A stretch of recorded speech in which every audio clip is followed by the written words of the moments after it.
the Office of the Public Guardian, we have two main business focus. One is the protection of the vulnerable, the other is the administration of powers of attorney.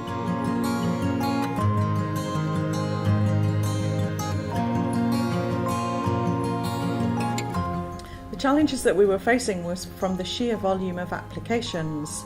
These are power of attorney applications which we were getting upwards of 300 a day, maybe closer to 350. They're a manual application, and the amount of staff time therefore that we were having to put into that to process these each and every day. Consequently, we were getting a lot of progress queries, people saying, where's my power of attorney up to, is it ready yet, when will it be registered? And this was leading clearly to decreasing in customer satisfaction and increasing number of formal complaints from customers, which themselves also took time. So you're then still trying to process the number of applications, the time it's taking with less staff, and basically just a never-ending cycle here. No chance of any improvement, and next year just the same again, increasing number of volume, increasing time taken, no prospect of any extra staff.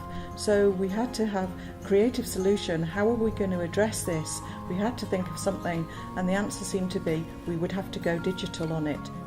Lockheed Martin worked in true partnership with the Office of the Public Guardian to develop the Electronic Power of Attorney Registration System, otherwise known as EPOR.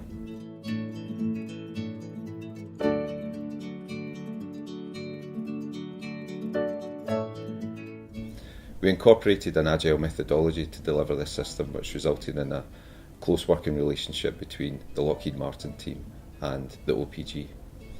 The benefit of this was it gave the OPG an early sight of the system, it gave us a robust understanding of the requirements, and it gave a speedy acceptance of the system. The focus of the project throughout was on the project outcomes and on the user need. We measured the project outcomes throughout the project and once the project was complete. Our job was to work closely with the OPG to gather the requirements, develop the solution, and to test it and implement it into the solicitor community. The benefits delivered by the project have a big say in whether it has been successful. OPG had a really good idea of the project outcomes and what success looked like, and having evaluated the benefits, the results are striking. In terms of turnaround time, it takes 40 days to process a manual power of attorney application, whereas through the online system it takes on average 3 days.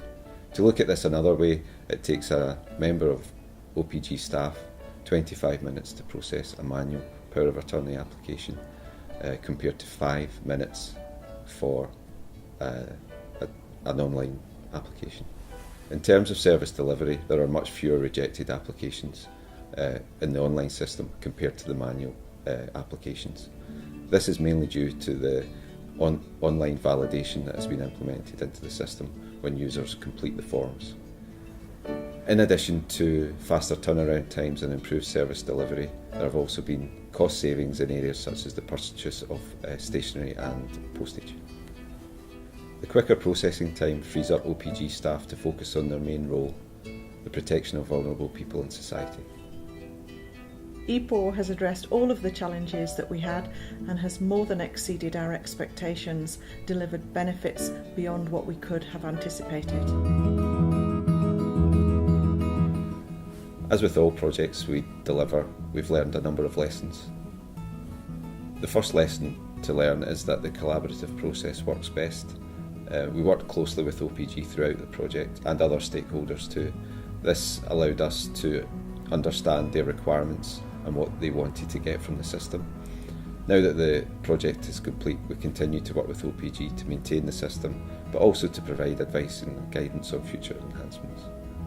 Whatever your barriers are, they're perceived barriers. We had a legislative change we had to make, but nothing cannot be overcome. I think it's important that you're clear of what your specification is, what it is you want out of all this, so that you can write a robust specification in the first place. Another lesson we learned is that we can't overstate enough to customers how much time is required from them in the agile development process. We were honest from the start with OPG about the amount of time they would need to spend working with us on the project, and taking this seriously, they invested the time in putting people into the project and backfilling them in their day-to-day roles to ensure that the project was delivered successfully. Accept that it takes time. Don't underestimate the amount of time that it takes.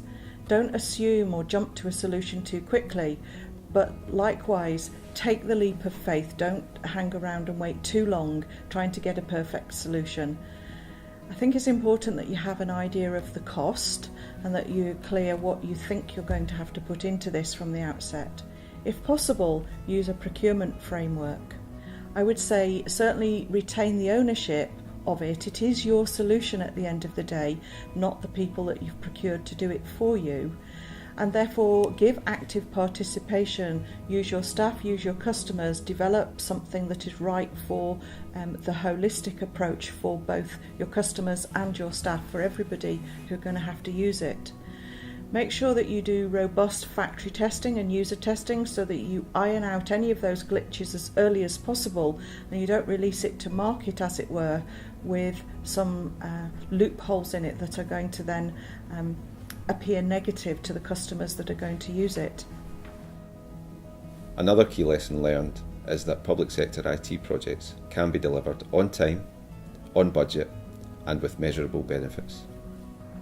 What this all means is that you can be clear of where your successes are, you can evaluate how successful, and for us, crucially, what it has meant is that we have been able to refocus once again on our main priority, which is the protection of the vulnerable, and allow what was an overburdening administrative process to be put in its proportionate context.